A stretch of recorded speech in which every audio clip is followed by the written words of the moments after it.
পুজোতে পুরো মেতে উঠেছে সেনগুপ্ত পরিবারের সকলে।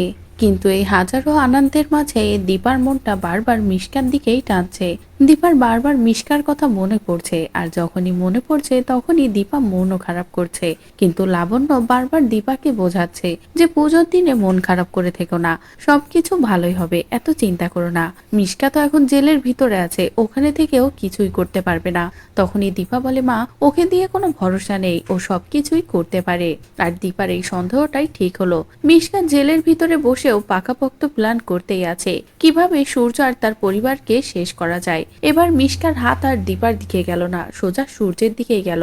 মিশকা এমন একটা পরিস্থিতি দাঁড় করাতে চায় যেটা ঘটার পরে যেন পুরো সবকিছু বদলে যায়। দীপা নিজে এসে মিশকাকে বাড়িতে নিয়ে যায়, এমনকি পুরো শহরের মানুষগুলো সবাই মিশকার হয়েই কথা বলে। সকলে মিশকার জন্য চোখের জল ফেলে। মিশকার কথা ভেবে এমন কিছু করে যে সেনগুপ্ত বাড়িতে দীপা নিজেই ফিরিয়ে নিয়ে যায় মিশকাকে। আর নিজের এই ষড়যন্ত্রের জন্য শম্পাকেও খুব পারফেক্ট ভাবে কাজে লাগিয়ে নিল মিশকা।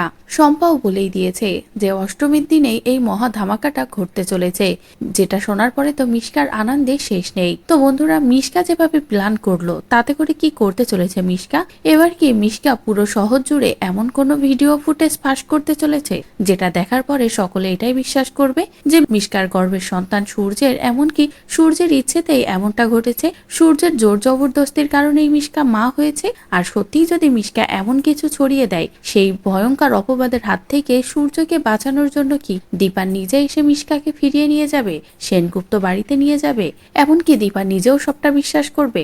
আপনাদের ঠিক কি মনে হচ্ছে তা অবশ্যই কমেন্ট করে জানিয়ে দিন। পরবর্তী আপডেট পেতে চ্যানেলটি সাবস্ক্রাইব করুন।